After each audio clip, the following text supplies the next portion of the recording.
afternoon and welcome to another episode of the Journeyman Podcast in association with Switchbox TV and the NHS Frontline. Today I'm joined by Tommy McCarthy in Belfast. How's it going, Tom? Gee, that's... How you doing, mate? What's that? Constant tattoo. Yeah. How are you? Oh, good. How are you? Good, yeah. How's lockdown treating you, mate? As you can see, I need a shave, need a haircut. So, just like everyone else, just stuck in the house all the time and try not to get caught by the police when you go out. Yeah. Is it bad back there, Tom? Nah, it's not too bad. Like, we haven't got that many deaths the way it is in England. So, I think we went into lockdown slightly earlier than they did in England. Yeah. Like, we missed St. Patrick's Day and all the good stuff. So, but we've been able to contain it a bit better. You how's the weather back there? Nice. We've been getting good well. So that's the thing as well. That's made it a bit more easy to deal with. The sun's been out, so everyone's been like in a good mood in it and out in the gardens. So How's the homeschooling been going with the kids? I leave that all to the missus. Yeah. It must be hard work now. How many you got now, Tom? Is it 5 or 4? 4. Yeah. So You got a newborn now, haven't you? yeah, well, the time's flying. Pitch is 6 months now, 7 months. Oh, So Jesus. yeah. I ain't spoke to you in about 6 months, have I? I know. Do you know what I mean?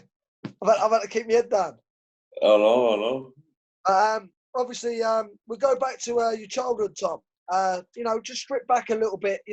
What people don't know about you. Everyone knows Tommy McCarthy as a boxer, but I like to go back to the times when you were younger. If you've had any hard times, the upbringing, and what was it like in Belfast when you was growing up? Yeah, well, so I was born in London. Yeah. So my dad. You're Moody Irishman. I know. Yeah. Like I was born in Ireland and I live in London.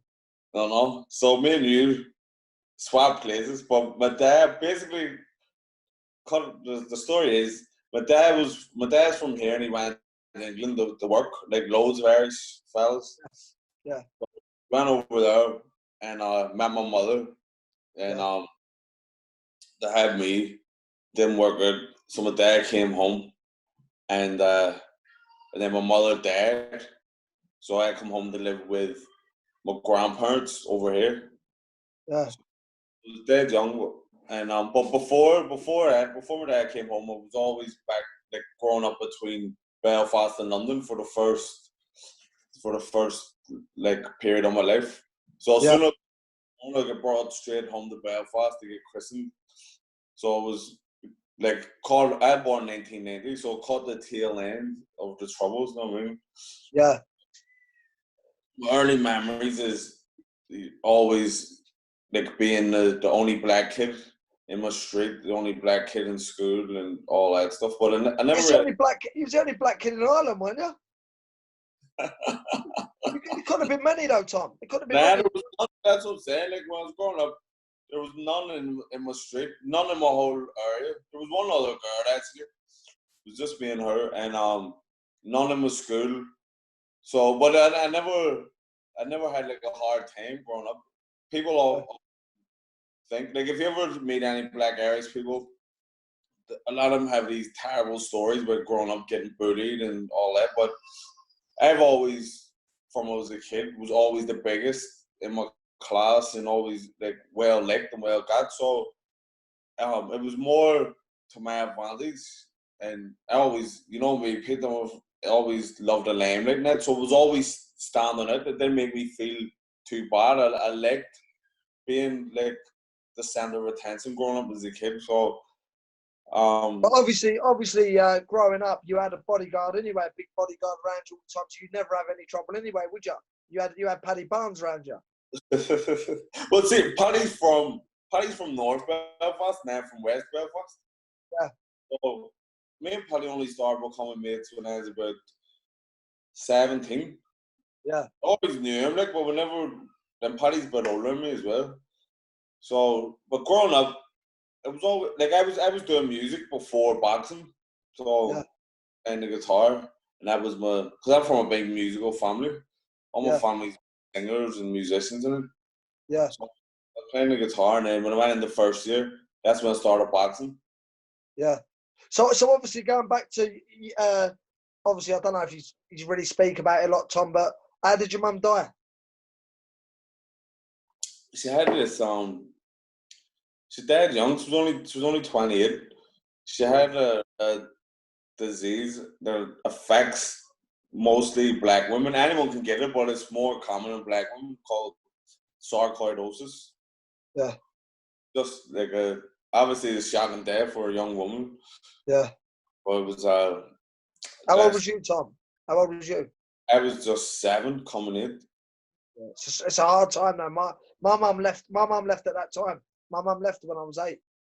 And so that's the time when you're clinging to your mommy. I don't know, but yeah, I'm an only child, so I was a real like mommy's boy, and so it was terrible. Like even now, like to grow up, you don't have your mother's love. Like you miss on it. Yeah, it's Like, different. I mean, you're a parent now as well as I'm a parent, and listen, I don't care what you say about kids. Yeah, they do love their dad 100%, but they're always closer to their mother because they was with her 9 months before they come and see us. You know what I mean? 100%, 100%. I agree with you. So, like, I guess, like, you know, you would know this as well. Growing up, fellas, they're so protective of their mothers, and you can't say nothing about their mummies. They go mad. So there's that void there growing up without your mother, and people try and fill it, but it's unfillable. Yeah, yeah. So obviously, then you moved back to Ireland with your grandparents. How was your schooling, Tom? How was school? Yeah, how was school? Yeah. I was always smart in school. I loved school. Had a great time in school, and primary school it was brilliant, and then secondary school I went to St Mary's, it was a grammar school. Yeah. So for all the smart kids, and well, when I started boxing in first year, I was like, do you know what? Forget about school. I want to be a boxer. I want to be a pro boxer. So that's always my main. And then I just stopped taking school serious, and I just used to go in and just mess about and just have a laugh. That's why when I see kids now, they hate going to school, but I loved it. Every day I just had a laugh. Yeah. Do you think? I mean, I was talking about this with Graham Sickers a minute ago, the rapper, and I was just talking to him about. Do you think with the schooling, do you think they put a bit too much pressure on the academics of school and not giving kids opportunities to do what they really want to do when they finish school? Definitely. Well, the school I went to, because it was a grammar school, it's like everything is academic driven. So, like from you get there, when you first go in, it's like, what do you want to be? Like, start thinking about your career, and that was always the thing. And the school I went to, they didn't like push you into vocational things. It was like, do you want to be a lawyer? Do you want to be a doctor, and all this stuff? Yeah. So we didn't even have work experience, because the work experience, all my friends were going for a week the mechanics or building sites and it, but my school was like, no, we're gearing you up for careers, so there is no work experience. But I never even went on it. I went back and done the first year A levels and it, and I just went back because I didn't want to go and get a job, because I was that focused on being a professional. But obviously, before boxing, you done your music and rap. Why didn't you stick to that, Tom? I just got to a point. My grandfather says to me, he says, "Look, you're doing too many things." Because, like I said, I'm an only child, so I was put into anything that was going, I got put into it. Yeah. So playing Gaelic football, I was hurling, I was playing the guitar, and I was boxing. And my grandma said to me, "Look, you need to put 100% effort in the one thing. can't divide up your time. If you put 100% into something, then you're going to get the best out of it. So he says, if you play Gaelic games, you'll get the Dublin. But if you stick with boxing, you'll get around the world. Yeah. So so I'll just put all my focus in the boxing. You still play the guitar? Still play the guitar and all that sort of stuff? Well, I'm going to get back into it now, and with the lockdown, there's no gyms. Teach the kids. Yeah. You should do.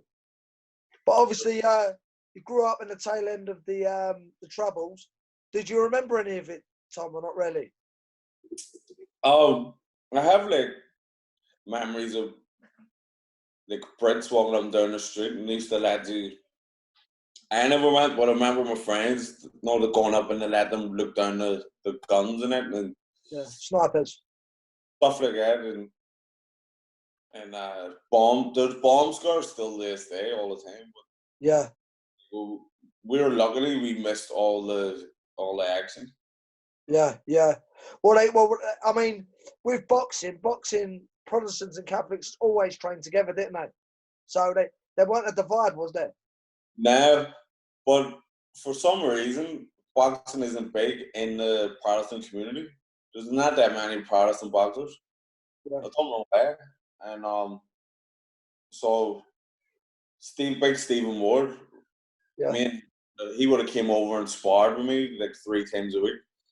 But their club, Monkstown, that was the only there was a couple of clubs, but Big Stephen would have been the only Protestant, and even still, right through the Commonwealth Games, he was the only Protestant on the team in it, and then the same for Frampton. So that's why, Frampton, it was all for Frampton to do so well because they didn't box. Yeah. So is there still a divide now, Tom? There is, but obviously it's relaxed a bit more, but there still is a divide. And I think that it's going to take another maybe 30 years before it fully goes away. Because there's a lot of people grow up, their parents lived through the Troubles and their grandparents, so they're passing on stories, and then prejudice are getting passed on to our kids. So they're growing up thinking that they're the enemy, even if they've never met them. So it's going to take another few years before it does.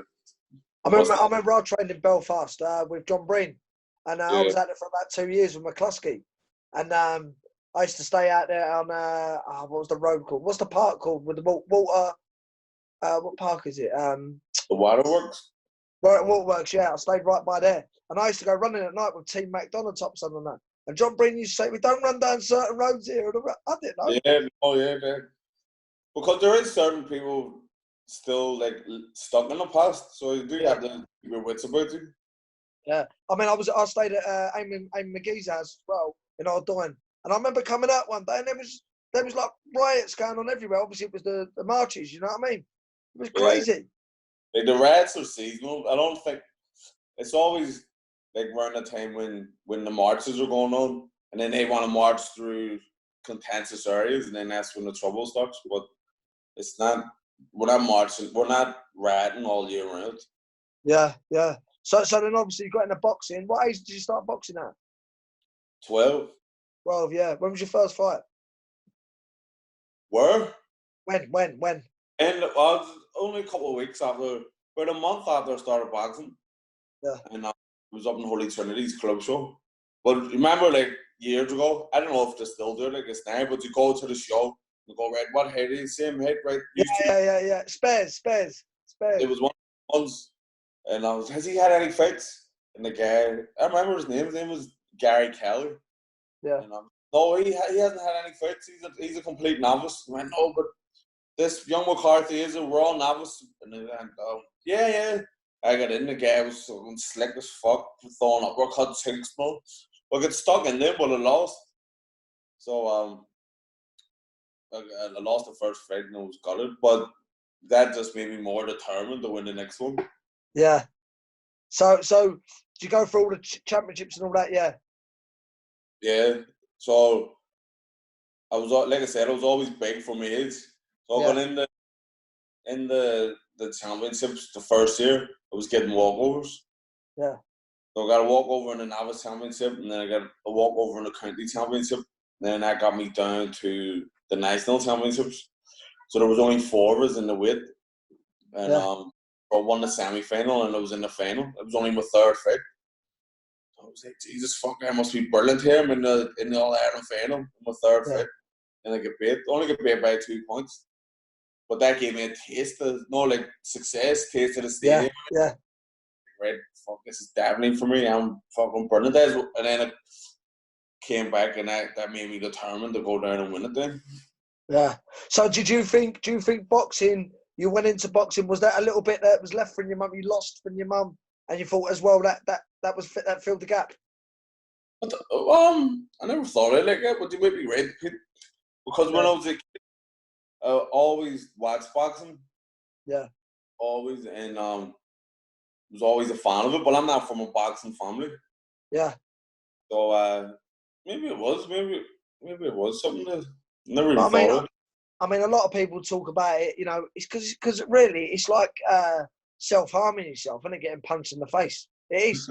You know what I mean? It is, and people feel that they get things out of them. I mean, I run around like a lunatic now since I stopped boxing. Do you know what I mean? Because I'm not getting hit or. Do you know what I mean? So. The thing for me, what I loved about it was when I joined the Alva Plonka Boxing Club, like you create like a family, you create like a brotherhood. Yeah. I have no siblings, so I just loved it. We're all like going to war together. Even though you're in the ring by yourself, you're all entering the championships together, and you're all like trying to will each other. Great laugh, and it's a great laugh, isn't it, as well? Yeah. Mm-hmm. Yeah. I mean, then obviously you went from. Then you started boxing for Ireland. Yeah, so that was at 14 after I became a national champion.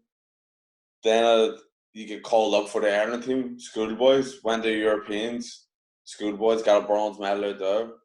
And then I just kept winning the All-Irelands every year and just going to all the tournaments. And then, you know what it's like in the amateurs when you're a kid? The same kids, once you win it, they just keep on winning. So the team was kind of the same fellas winning the national championships every year, and we were going around the world. And then that was a new brotherhood, the national team. We all became friends and close. So I was right through from 14 up to till I went senior. I was just blitzing everyone.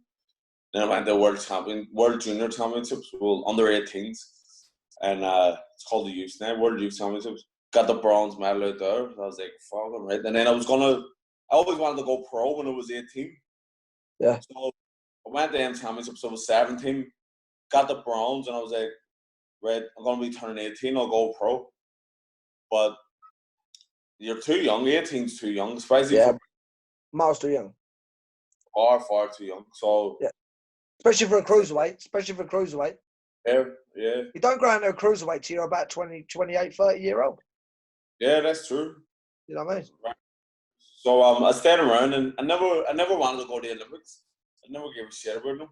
But once you're on that national team, the hair performance is drilled into you. Yeah. And it was like, this is it. This is the be all and end all. So I fell into the Olympic dream and started trying to. That was my main focus. I have to qualify for the Olympics. But I didn't make it. So I stayed for another year and then ended up going pro. But obviously. Something. Yeah. Sorry. Say that again, Tommy. Cut out there, mate. Say it again. I said with some great laughs and memories on the national team. Yeah, I mean, we'll talk a bit about them in a minute because obviously you was on there with some characters. But was you like the father figure on that squad because you was big? Although you was young, you was bigger than them all. Well, when in the underage teams, I was always the captain. Yeah. And then when I came onto the senior team, it takes a couple of years to get established because I came on the senior team as a number 2 because Kenny Egan had beat me in the final. But I was still getting the experience of going on the trips in it. But once I was there for a couple of years, then there was new kids coming in, so I did become like the father figure role. Yeah. So Paddy Barnes took me under his wing. Yeah. And he's a mentor to me. But then once I found my feet and then I became established on the team, then I was going, right, like Mick Conlon, when he came on the team, I was like, all right, we're gonna pick Mick up. Mick's gonna join our crew, and Paddy, I ran it by Paddy. Didn't run it by him. Just told him he was gonna be like with us. It's like right. But when Mick was coming on the team, Paddy and Mick had been doing some sparring before, and then like each other. There was an needle between them for whatever reason. So, but I knew Mick from when I was 12. So I was like, oh, Mick's alright, and me and him had a good relationship. So Paddy used to drive us to Dublin every week for training. We used to go down Tuesday to Friday. So Paddy would pick us up on Tuesday morning. And he says, right, we're going to pick Mick up. He says, Mick, fuck's sake, like, I don't know about him. It's me. Trust me, he's alright. And Brownley's in.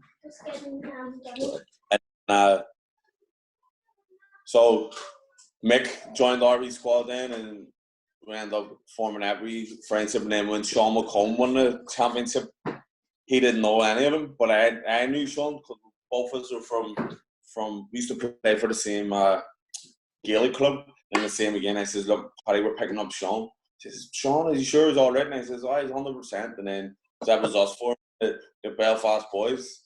Yeah, but obviously, so if anyone don't know Paddy, obviously you wanted to slap off Paddy, so you get to listen to what he said, innit? But you must have had some good times. I mean, they were funny. They're funny kids, aren't they? Michael and Paddy and that. Tell us about a couple of funny times. Well, see, when we first came on, it was me, Tyrone McKenna, and Tyrone McCulloch. Us three were the ones who got the breakthrough. So them two, they're like two absolute maniacs. Yeah. They were fucking just wreaking havoc all throughout the team and pranking, putting toothpaste in everybody's gear and just wrecking the place. And because I'm not a prankster, but because they are my mates, I get lumped into that. So everyone hated us three. Yeah. And then Tyrone went to America to go pro. And then gradually when Mick came in, even though Kane was like the leader at that time too. So that left me and Paddy, and then when Mick came in, us three were just having a laugh, going on all the trips and calling out the travellers and all that one. He was calling out all the travellers. So we used to run around with travellers all the time with Joyce. Yeah. And we used to just watch the videos flattered. So I was brilliant that day. I used to torch him and he says, go Tommy, go. Record it there, make a video there, call out Joe. No, you don't put it on YouTube. Oh no, I swear to God, we won't put it on YouTube. This is Davey Alver, Joyce, Joe Ward, and John Douglas. I swear, Tom, we won't put it on YouTube. We won't put it. I said, fuck's sake, as well. No, we're just gonna send it to the boys. It's me, right? So we done the video. See, we were in like 5 minutes. YouTube, Belfast boys call it the Joyces. Yeah. So that ended up going viral over here. Yeah. That made me a celebrity amongst the travelling community. Yeah. Do they say every time you see them, Tom, they'd come up to you and all that? Everywhere, all over the country. Even when I was in England, they'll always come up. Well, Tommy boy. Well, see the travellers, I love them. I love because obviously the travelling community keeps them like they're their own community, so they wouldn't really mix too much in growing up in Belfast. But then being on the boxing team, like you said, like Catholics and Protestants mixing, you got travellers and settled people mixing. Yeah. So you get an insight into their world, and it was just you become friends with them. So the travelling community, they're all like you'll know someone who knows someone that's their cousin, and then it just yeah. So they welcome me with open arms, especially because I come in There's no race. There's no race in boxing, is there? There's no racism or nothing because everyone's the same people. Do you know what I mean?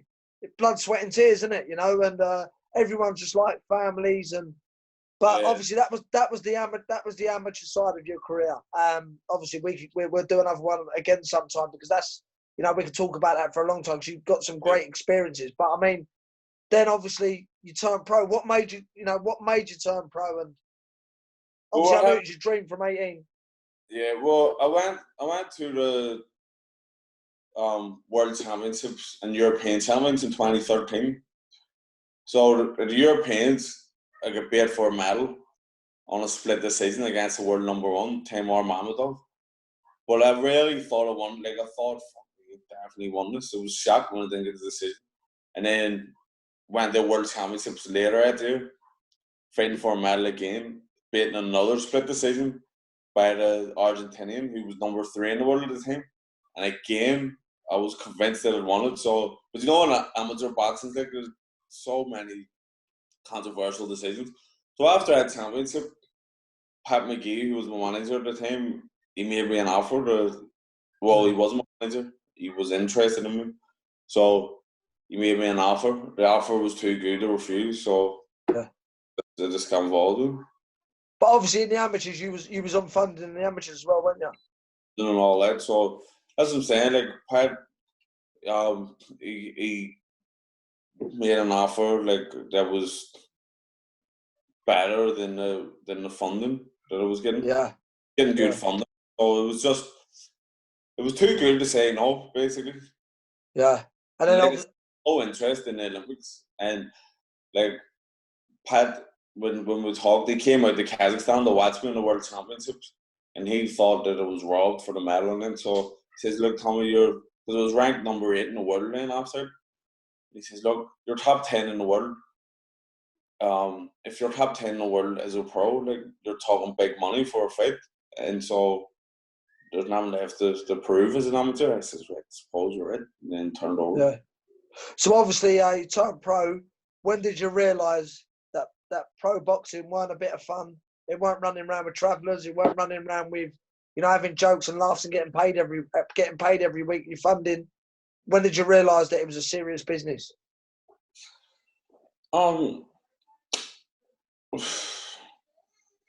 Kinda. I think it was after I lost the Matty Askins. Yeah. I realized, this is like it's such a fickle game, because up before everything was just going up and up, and I fought Courtney Frey. I fought in a field and headlined it. That was the first boxing show against Courtney Frey, so that was a big win. That was only my 6th fight, and then boom, fighting John Lewis Dickinson on the undercard of Ricky Burns' world title fight. Yeah. On Sky, box well there, boom and hour, box ticks, everything was still going up. So I was going, right, everything's going great. And remember, that was the year they allowed the pros to box in the Olympics. So the Irish team got in contact with me and says, "Look, we're at an 81. I think we think you can qualify. Do you want to?" They wanted me to come, and box for them and try and qualify. So I was like, really wanted to, just to get the experience, because Paddy and Mick were going as well. I was wanting to be a laugh, all the lads back together. Yeah. But I was like, no, everything's perfect right now. Just fought on Matchroom. Just had the win of my career. There's no point in rocking the boat. But after that, I never got nothing for that fight was in May, and nothing happened until all over the summer, nothing. And then the fight with Matty Askins came. So from being on the big stage in a big fight, the fighting Matty Askins, and we fought in I forget what, in Manchester somewhere, but it wasn't on TV. Didn't get in the ring till about 12:30 at night. Place was kind of dead when I fought, and I was like, Jesus Christ, this is this is pro boxing. And then I got beat, and I didn't get the money that I thought I was going to get. I was like, Jesus Christ, I guess it's just madness. And then after that, I never fought for 11 months again after. So then did you leave that management team you was with?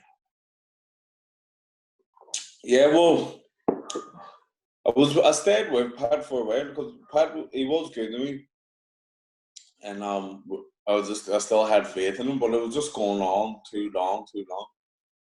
So then Matthew Macklin got in contact with me. And he said, Long's left under contract. Like, not the exact words, but it was like, do you want to join us? And I said, well, if you want to do a deal with me, you have to talk with Pat.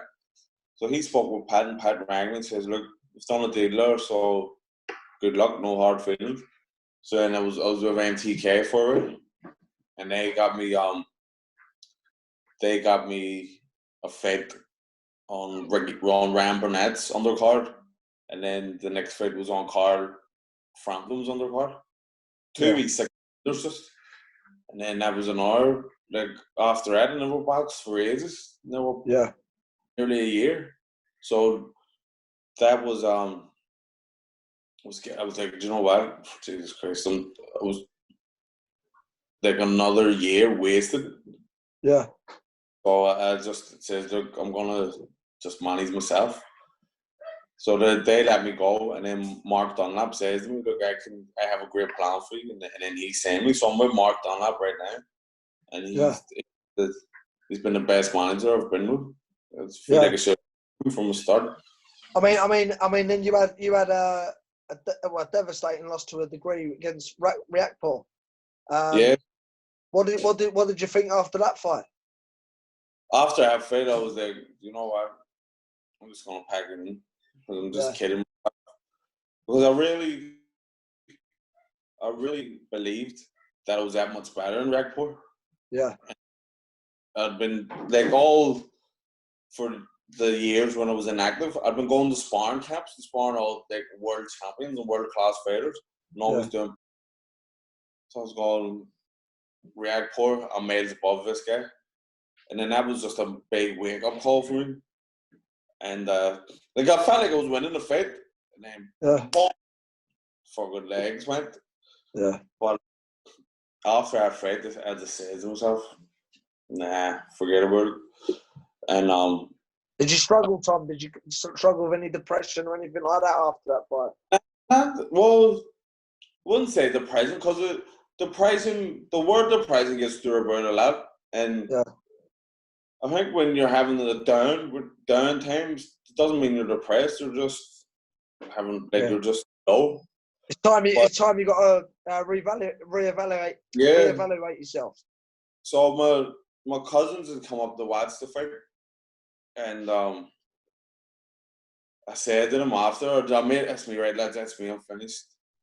And my cousin, he's made known, the singer Labyrinth. Yeah. He was there ringside, and I said to him, his real name sounds like Tim, that's me, and he says, no, listen, this is the beginning of something new. He says, don't trust me. He says, I saw something in you. Trust me, you're just gonna have to rebuild. So I got home then, and I said to my wife, look, I'm finished. If I can't beat the Reactpor, like I'm not as good as what I think I am. She says, look, Tommy, you're not getting battered, you're not getting mangled. I'm your wife. If I thought you didn't have it, I would be telling you to retire. But you just need to remember how good you are. I know how good you are, you need to remember. So after about a week, like you said, reevaluating, then I just phoned Mark. I says, Mark, look, don't give up on me. I'm going to make this right. I'm not going to get beat again. He says, right, no problem. So then he got me a comeback fight, and he got me another opportunity against Fario WBC. 7 months later, he was WBC international champion, top 10 in the world. Top 10 in the world. I mean, you know, you've proved your weight in gold now too, Mark. And now we're looking at, you know, the European title, your number one challenger for that, whether it's Sicoli or whether it's whoever is in front of you. So exactly. So that was the thing, and then Reactpor, after he beat me, Reactpor went on, had 2 matches. Like, he's went to show that he's like high level too. So I was actually glad that he kept winning, because it makes me feel better. But you know what I mean? He's number 4 in the world. But that's it. I had to just like really do some self-talk, self-motivation, and believe in myself. So, and then it paid dividends in the end. So, like you said, now like WBC International Champ. And we, just before this Corona hit, we'd agreed terms for a world title. Yeah. Oh yeah, Jesus. That's So you had a world title. You had a world title shot. I would agree terms. Yeah. For the Lamphia with a WBA team. But that's the thing with boxing. You're always 1 or 2 fights away from a big team. Yeah. Up here and there. Like you say, in the space of 7 months, I went from rock bottom to being up here, all the doors open again. Yeah, yeah. So obviously Labyrinth's your cousin. So the girl that was on X Factor, she's your cousin as well. His sister. Yeah, that's his sister, right? They can sing, can't they? Jesus. So that's what I'm saying. My whole family's all music people, all singers, musicians, and so that music's the family business. Yeah. But straight away. You decided to get punched in the face for a living. What's a silly bastard. So what's the plans after lockdown? I want to get back fighting as soon as possible. Get in the gym. I've been trying to stay in shape during the lockdown, so that if as soon as it gets lifted, I'll be ready to go in 6 weeks. Yeah. Hopefully, that's what I want, because as well as if you're not fighting, you're not getting paid. Yeah. So I want a fucking big fight and get a few quid. And so you're looking for a few sponsors now, I bet, you? Definitely. So if anyone's interested, get in contact with me on social media at Tommy McCarthy on everything. That's almost. What about Paddy? How's he getting on with sponsorship? He's got any sponsors now? Paddy who Barnes? Yeah. I don't know. If he did, he wouldn't share them anyway.